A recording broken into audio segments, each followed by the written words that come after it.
Donc là, ça vient, on a copié sur les Américains. On travaille. Ce qui fait que... Il y a un autre exemple de micro-organisme que vous connaissez tous et qui est visible, et vous en entendez parler, Frédéric, tout à l'heure, les légumineuses, les nodosités, et on sait tous que, on l'apprend dans les écoles d'agro, que la bactérie du genre Rhizobium rentre dans la plante, elle est abritée dans un nodule, les petites boules qu'on voit, et à l'intérieur de ces nodules, abritée par la plante, elle va synthétiser, elle va plutôt, fixer de l'azote N2, le gaz stable, et puis le transformer, le casser, ce gaz stable, et le transformer en ammoniac pour le rendre disponible aux plantes. Et tout ça, c'est très consommateur en énergie. Là, en l'occurrence, l'énergie, elle vient du soleil, elle vient de la photosynthèse, et elle est mise à disposition des bactéries par la plante. Alors, et ça va être un peu redondant avec la question qu'on a eue tout à l'heure, naturellement, des rhizobiums, on en a dans le sol, évidemment. Alors, la question qu'on peut se poser, pourquoi inoculer? Pourquoi amener une bactérie dans un milieu alors que, normalement, naturellement, ils sont là, hein, donc, la première chose, c'est si vous n'avez pas eu d'historique en soja, en légumineuse, les rhizobiums, ils vont venir un jour, mais ça va prendre du temps. Donc là, en l'occurrence, l'idée d'inoculer, c'est de gagner du temps. De gagner du temps parce que les choses s'équilibrent. On le voit bien dans l'agriculture de conservation. Il faut des années, parfois, pour qu'un sol se restructure, se reforme. Et dans le cadre de l'inoculation, on permet... Alors, c'est pas la peine d'aller chercher avec la pince à épiler, Frédéric, hein, les bactéries comme tu as fait avec les vers de terre et la frontale. Là, on peut faire plus simple. Mais la première chose, c'est de voir l'historique, en effet, le milieu, est-ce qu'il y a du rhizobium ou pas. La deuxième chose aussi, c'est qu'on s'aperçoit, et puis il y a des publications depuis les années 80, hein, au Canada, à l'INRA, on s'aperçoit que les souches indigènes ou les souches natives ne sont pas forcément les souches les plus efficaces. Donc ici, je vous ai mis une publication pas trop vieille, de 2018, où vous avez en abscisse la compétitivité en multi-inoculation des bactéries. C'est la compétitivité, c'est la capacité qu'a une bactérie à faire un nodule, donc à rentrer en symbiose dans la plante,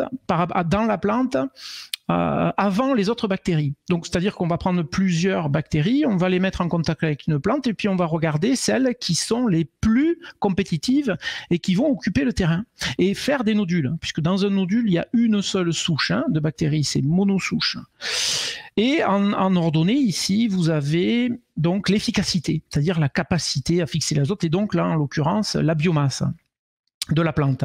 Vous pouvez vous apercevoir ici que certaines souches, là c'est sur du Rhizobium leguminosarum, sur du pois, que les souches les plus compétitives, à droite ici, ne sont pas forcément les souches les plus efficaces. Et on va avoir des souches efficaces qui sont peu compétitives. Donc nous, notre métier, ça va être de travailler et d'essayer de sélectionner, de trouver des souches compétitives et des souches surtout efficaces pour produire de la biomasse. Un autre, et vous allez voir où j'en venir pour l'activation des sols, là on parle de partenaires des plantes. Je ne suis pas en train d'essayer de changer le sol, le terroir et de modifier un écosystème complexe avec des milliards de bactéries par gramme et des millions d'espèces différentes. Je parle d'un partenaire à une plante. Une autre publication qui me paraît hyper intéressante, et d'ailleurs elle date de la semaine dernière, hein, ou en tout cas moi j'ai eu accès la semaine dernière, elle a été publiée la semaine dernière, c'est une université de l'Illinois. Et donc, vous voyez ici, ça me paraît très intéressant parce que elle présente les résultats d'une étude où on a regardé le microbiome, c'est-à-dire on est capable aujourd'hui, vous savez, de prendre un échantillon de sol ou de rhizosphère et avec de la métagénomie, c'est-à-dire de l'analyse d'ADN, du séquençage, d'avoir une photographie du microbiome, de tous les gènes, de toutes les bactéries et autres micro-organismes autour de la rhizosphère. Et on s'aperçoit ils ont pris une vingtaine ou trentaine plutôt de variétés différentes, des variétés qui ont été sélectionnées au fil du temps, entre 1949 et 1990, près des années 2000.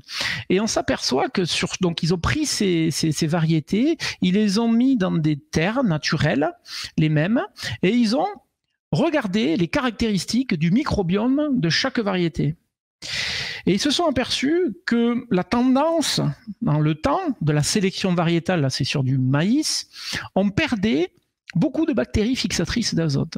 C'est-à-dire que la plante avait moins besoin des bactéries fixatrices d'azote et a perdu un peu ses caractéristiques de microbiome, ses caractéristiques de bactéries associées à elle. Par contre, on s'aperçoit aussi qu'il y a une tendance, la plante a une tendance à recruter des bactéries dénitrificatrices, c'est-à-dire des bactéries qui, elles, se nourrissent du nitrate pour le transformer en gaz N2 et donc volatilisation de l'atmosphère. Donc tout ça pour vous dire que on a sélectionné des plantes au fur et à mesure des années, la révolution verte, on a amélioré nos pratiques culturales pour produire plus, pour nourrir la planète, mais la sélection des micro-organismes, elle s'est faite de manière sans vraiment de recherche et de sélection, elle s'est faite toute seule par les pratiques culturales et par les différentes méthodes. Les agriculteurs ne l'ont pas et même la recherche n'a pas forcément sélectionné le microbiome associé. Or, notre métier, c'est bien de sélectionner ces micro-organismes et de les faire associer avec les variétés, avec les plantes, et on estime que les deux génétiques associées seront plus fortes pour créer ce supra-individu, ce végétal qui est plus fort quand il a des partenaires associés, donc des micro-organismes.